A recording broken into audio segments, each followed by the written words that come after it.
ദൈവനാമത്തിന് മഹത്വം കരയേറ്റാം. ജീവിതയാത്രയിൽ ചിലപ്പോൾ എല്ലായ്പ്പോഴും ഒരുപോലെ ആയിരിക്കുകയില്ല. എല്ലാ സാഹചര്യങ്ങളും ചിലപ്പോൾ നമ്മൾ ചിന്തിക്കുന്ന പോലെ ആകണമെന്നില്ല. പ്രതിസന്ധികളും പ്രശ്നങ്ങളും രോഗങ്ങളും അതുപോലെ നമ്മൾ ഒരിക്കലും ചിന്തിക്കാത്തതുമായ പല കാര്യങ്ങളും നമ്മുടെ ജീവിതത്തിൽ കടന്നു വരുമ്പോൾ ഒരു ദൈവ പൈതലിനെ സംബന്ധിച്ചിടത്തോളം അവിടെ കർത്താവിലുള്ള ആശ്രയമാണ് അവനെ വഴി നടത്തുന്നത്.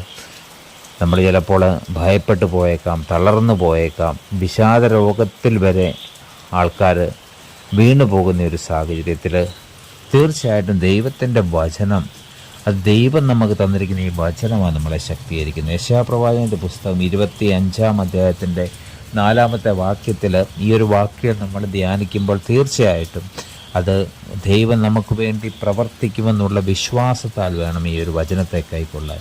ഇവിടെ പറയുകയാണ്, ഭയങ്കരന്മാരുടെ ചീറ്റൽ മതിലിൻ്റെ നേരെ കൊടുങ്കാറ്റ് പോലെ അടിക്കുമ്പോൾ നീ എളിയവനൊരു ദുർഗവും ദരിദ്രന് അവൻ്റെ കഷ്ടതയിൽ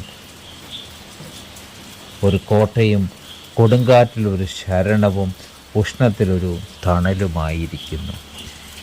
സൃഷ്ടാവായ ദൈവം തന്നിൽ അഭയം പ്രാപിക്കുന്ന ഒരു വ്യക്തിയോട്, അതായത് യേശുക്രിസ്തുവോട് വീണ്ടെടുത്ത ഒരു ദൈവ പൈതലിന് കൊടുത്തിരിക്കുന്ന വാഗ്ദത്തമാണ് ഈ ഒരു വചനത്തിൽ പറയുന്നത്. അവിടെ നിസ്സാരമായ കാര്യങ്ങളല്ല പറയുന്നത്. നമ്മുടെ ജീവിതത്തിലെ പ്രശ്നങ്ങൾ, അതായത് ഉഷ്ണത്തിൽ ഒരു തണൽ, ഏത് മനുഷ്യനും ആഗ്രഹിക്കുന്നത് ഉഷ്ണത്തിലൊരു തണലാണ്. അതുപോലെ തന്നെ കൊടുങ്കാറ്റിലെ ഒരു ദുർഗം, കഷ്ടതയിൽ അവനൊരു ശരണം.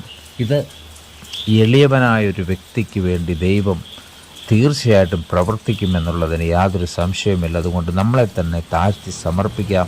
നമുക്ക് വേണ്ടി പ്രവർത്തിക്കുന്ന ദൈവത്തെ നമുക്ക് ആരാധിക്കാം, മഹത്വപ്പെടുത്താം. ഈ വചനത്താൽ ദൈവം നമ്മെ ഓരോരുത്തരെയും അനുഗ്രഹിക്കട്ടെ.